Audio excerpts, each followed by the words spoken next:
Hey there, Thilo from the Parashift Product Team, and today we're gonna have a look at automatic signature validation on documents. So let's jump into the platform. Let's assume we have a document like this. In this case, it's a very simple form with a couple of handwritten values, checkboxes that got detected automatically. But the important bit for this use case would be down here. This form is signed. It could also be like different correspondence you're getting, letters or any kind of other signature on a contract, etc.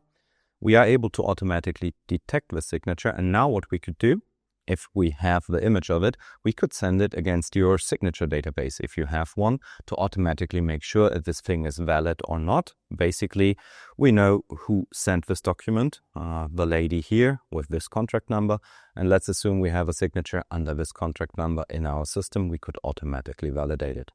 You can do that in the platform, but it would also be possible if you want to do it outside of the platform and you just need us for detection. There's obviously also a little API endpoint where you can query against any result of our platform, and instead of getting the value, you can also get the image and then use that for your signature validation.